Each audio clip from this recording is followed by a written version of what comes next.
Ok, irmãos, então vamos para a nossa 15ª e última aula do nosso módulo de análise do livro de Tiago, ok?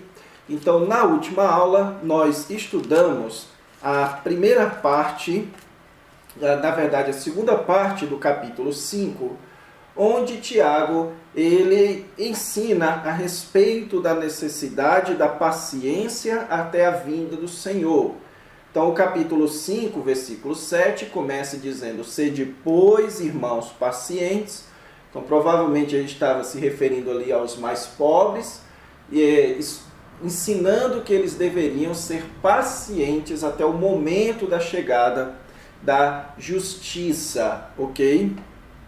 Então, ele trata justamente sobre isso com os seus leitores, a necessidade da justiça, certo? E ele então cita aqui alguns exemplos de paciência, como por exemplo o caso de Jó, ok? Agora, irmãos, eu quero entrar com vocês nessa última sessão do capítulo 5, que vai do versículo 12 até o versículo 20, ok? Que tem alguns assuntos bem interessantes aqui, por isso que a nossa introdução agora vai ser um pouco curta, para que a gente possa comentar bem algumas questões nesse texto do capítulo 5, versículos de 12 a 18, ok? Então vamos lá. Ok, irmãos, então aqui nós estamos na sessão de número 3 e agora nós vamos analisar este último ponto, último e derradeiro ponto da sessão 3. Então a sessão 3 ele lidou com as questões da comunidade, certo? Em como se construir uma comunidade saudável. E então, essa sessão vai encerrar com Tiago ressaltando o papel da oração dentro da comunidade. Então, a oração da fé, a necessidade da oração dentro da comunidade cristã. Então, uma igreja madura, um crente maduro, é uma igreja que entende o valor da oração no meio dela. Então é este o ponto aqui do capítulo 5, dos versos 12 a 18. Então vamos ver aqui. Tiago, irmãos, aqui claramente está nos dando indícios de que sua carta vai acabar quando ele diz: acima de tudo, porém, meus irmãos. Então note o marcador aqui, meus irmãos, sendo antecipado pela expressão acima de tudo. Acima de tudo, o quê? Acima de tudo, o que ele orientou agora com relação à comunidade. Acima de tudo isso que eu disse a vocês, certo? Eu quero agora ressaltar alguns fatores ou algumas atitudes importantes na vida de vocês. A primeira delas é: não jureis nem pelo céu, nem pela terra, nem por qualquer outro voto. Antes, seja o vosso sim, sim, e o vosso não, não, para não cairdes em juízo. Então aqui, irmãos, Tiago está ecoando um ensino do Senhor Jesus Cristo também ali no Sermão do Monte, certo? O Senhor Jesus Cristo falou sobre isso, para que a gente não jure. E jurar, irmãos, era uma prática muito comum na cultura judaica. E as pessoas geralmente juravam por estes dois fatores, ou pelo céu, ou jurar pela terra. A ideia é o quê? A ideia é de você estabelecer compromissos por meio de juramentos. Então, eu jurar a você que eu vou na sua casa no dia tal. Então, este tipo de juramento é proibido aqui por Tiago. Isso por quê? Porque a ideia é que o crente não precisa jurar, certo?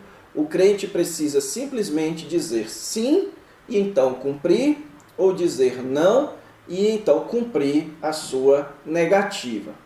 Pois o crente que jura, ele cai em juízo, ou seja, é a mesma coisa que Tiago estaria dizendo aqui, ele está cometendo pecado. Então Jesus proibiu. Tiago aqui está ressaltando o ensino do Senhor Jesus Cristo, a proibição contra os juramentos. A necessidade, certo, do crente ele ser alguém, uma pessoa confiável. Então, provavelmente aqui ele está falando ainda para os mais pobres da igreja. Então, note o fluxo do raciocínio. Ele falou para os mais ricos, depois ele começou a falar para os mais pobres, no texto que nós analisamos na aula passada, e então agora ele está concluindo aqui a sua fala para os mais pobres, certo? Que eles sejam pessoas comprometidas, provavelmente referindo-se aqui ao compromisso que eles tinham com seus patrões. Mas também, isso também está direcionado aos patrões da igreja, para que eles cumpram o seu compromisso para com os mais pobres. Então é fundamental que os crentes mantenham os compromissos que assumem uns com os outros. Versículo 13, então, ele vai tratar agora de um segundo tópico do encerramento da sua carta. E agora sim é o tópico da oração. A necessidade da oração para a nossa maturidade. Veja que ele diz: está alguém entre vós sofrendo? Faça oração. O sofrimento aqui referido, irmãos, não é um sofrimento da alma, mas um sofrimento físico. Provavelmente referindo-se aqui à opressão ou a qualquer tipo de perseguição pelos mais ricos, ok? Então, nada no contexto aqui sugere que este sofrimento seja um mero estado da alma de sofrimento por qualquer coisa, ok? Então é um sofrimento físico, mas obviamente que isso se aplica a qualquer tipo de sofrimento. E qual é a reação que nós devemos ter quando alguém nos faz sofrer? Não é o contra-ataque, mas é fazer oração. Então a oração é a reação adequada diante de alguém que nos faz sofrer. Então tem alguém te fazendo sofrer, então ao invés de contra-atacar, coloque a sua causa diante de Deus. Agora, está alguém alegre, ou seja, você está livre de sofrimento, você está livre de dificuldades, você é uma pessoa que tem a sua renda, que tem os seus bens, você é uma pessoa bem afortunada, então cante louvores. Aí você pode perguntar, mas onde é que está a oração aqui? A ideia de cantar louvores, irmãos, sendo dita por Tiago aqui, é a ideia de salmodiar, certo? Cantar louvores é salmodiar a Deus. E salmodiar, o louvor, é uma oração cantada. É quando você fala com Deus por meio de cânticos. É quando você exalta a Deus por meio de cânticos. Então, jamais nós devemos achar que nós estamos bem na nossa vida por meio do nosso controle, por meio das nossas riquezas, por meio dos nossos próprios méritos. Não. Se as coisas estão indo bem nas nossas vidas, é porque Deus tem nos abençoado. Por isso, devemos orar em louvor, ou cantar louvores a Deus. E a terceira e mais difícil caso aqui, irmãos, é quando ele diz aqui no verso 14: está alguém entre vós doente? Chame os presbíteros da igreja e estes façam oração sobre ele, ungindo-o com óleo, em nome do Senhor. Então, por que esse texto aqui é difícil? Porque muitos têm utilizado ele para adotar a prática da unção com óleo, ok? O que muitos fazem? Muitos vão visitar enfermos e praticam ali a unção com óleos. Eu mesmo, quando trabalhei em uma livraria evangélica, via lá que existia óleos para unção de enfermos. Então os pastores iam lá comprar esses óleos e iriam então ungir os enfermos. O problema aqui, irmãos, ali, é que existe uma concepção de poder intrínseco ao óleo, o que é claramente negado neste texto. o texto do versículo 15 diz que a oração da fé salvará o enfermo. Então a unção com óleo não possui nenhum poder curativo. O que então alguns têm tentado sugerir é uma redefinição da palavrinha doente. Então, coincidentemente, irmãos, logo antes de eu gravar essa aula, eu li um texto de um professor proeminente aqui no Brasil, em que ele propõe que a palavrinha doente, na verdade, se refira à doença espiritual, ao desânimo espiritual. Então, a proposta dele é: está alguém desanimado espiritualmente? Então, você chama os presbíteros da igreja, fazem oração sobre ele, unge a cabeça dele com óleo, em nome do Senhor. E então essa oração salvará o desanimado espiritual e o Senhor o levantará.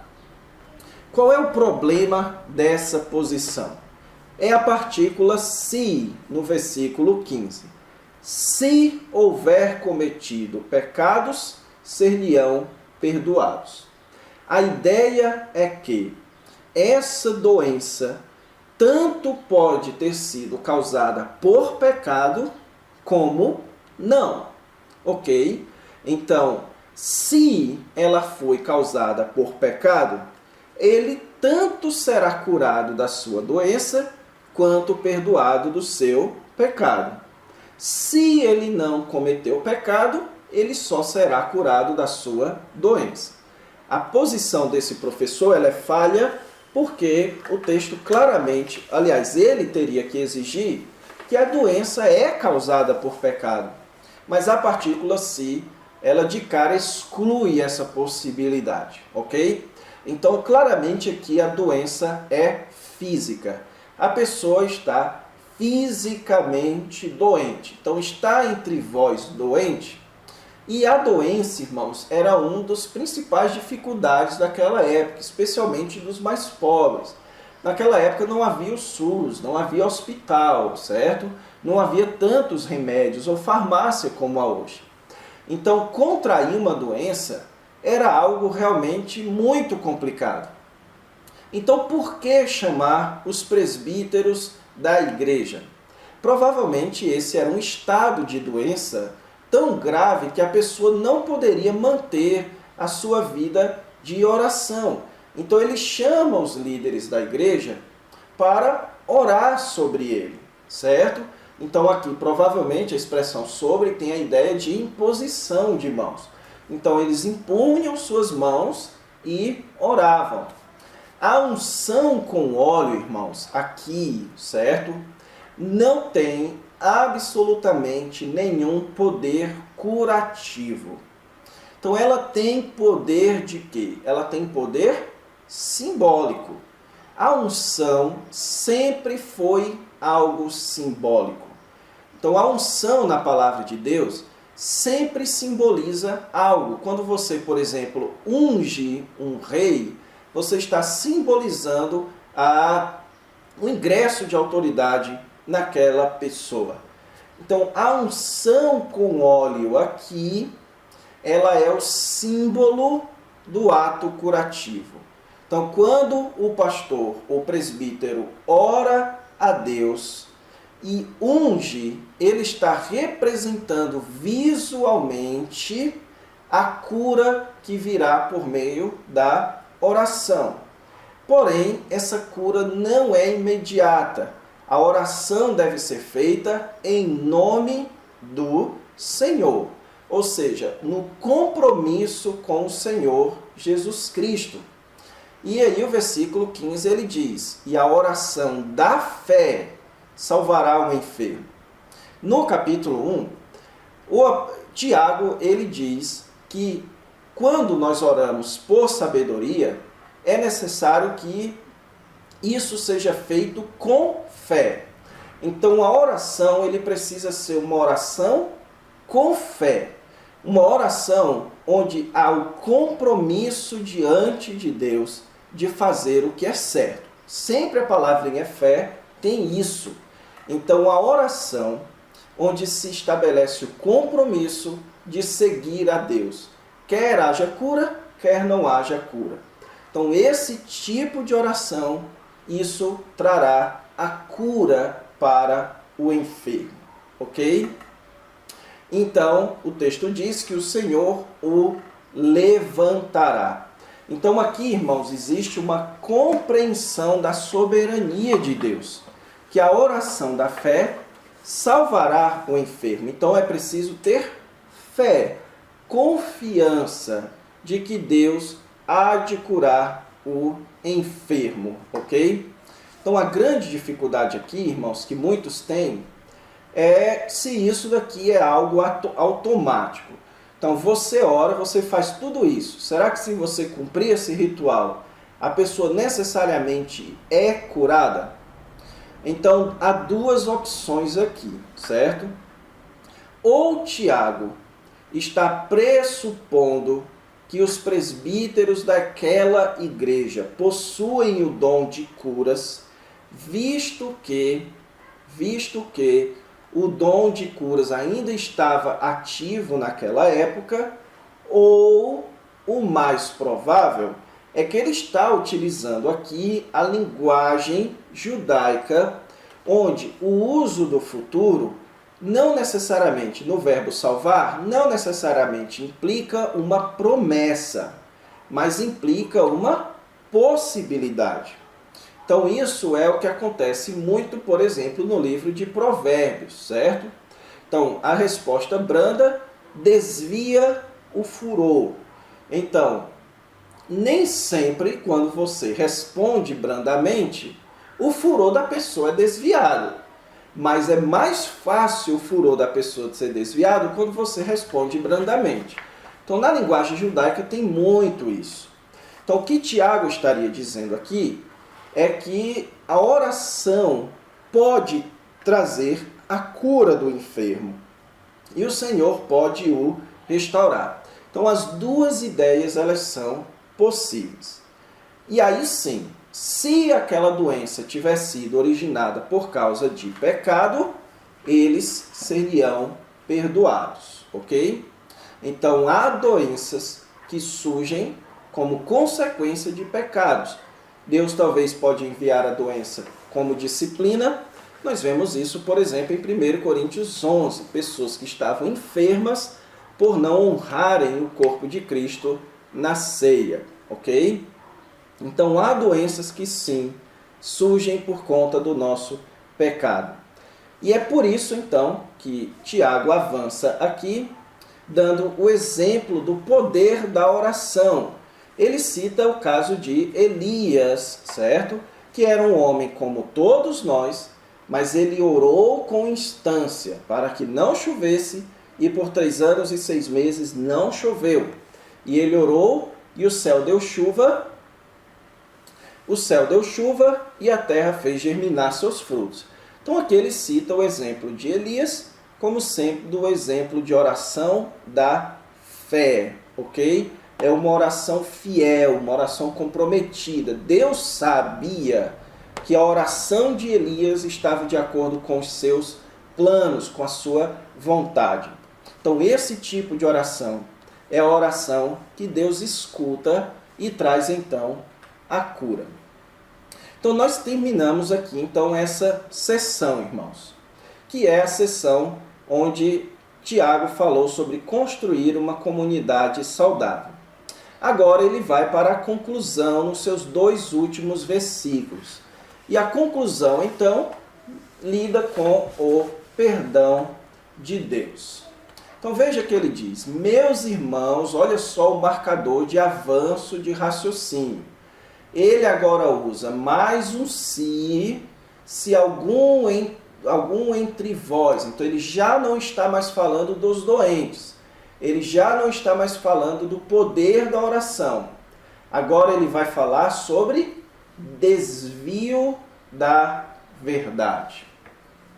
Então, se algum de vós se desviar da verdade e alguém o converter, sabei que aquele que converte o pecador de seu caminho errado salvará da morte a alma dele e cobrirá multidão de pecados. Então, o que é que Tiago está dizendo aqui, irmãos? Ele está falando de uma conversão que é posterior à salvação.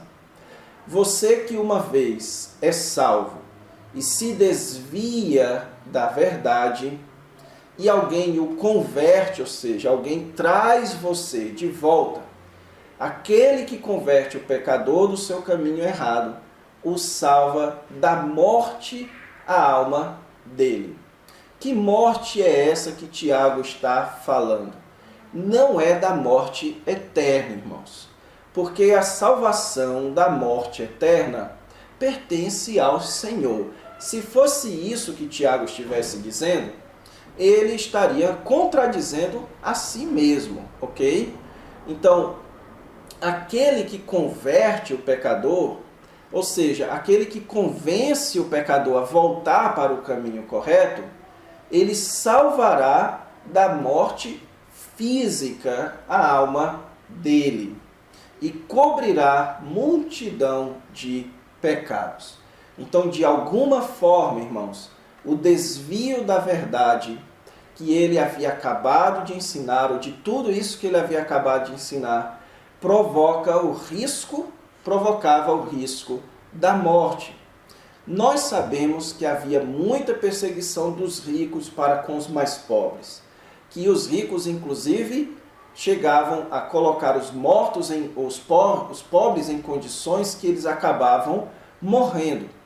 Então, o que eu creio que Tiago está dizendo aqui é que se alguém se mantém nos ensinos que ele deu nessa carta, sabe encarar a provação, manifesta a verdadeira religião, cuida ou tem uma fé operante, cuida da própria língua, tem uma sabedoria prática, não dá vazão aos seus desejos pecaminosos, não fala mal nem julga o próximo, não quer ter o controle arrogante da sua vida, trata bem os seus patrões, é paciente até a vinda do Senhor, tem uma vida de oração. A pessoa que tem uma vida assim, ela tem uma vida mais segura.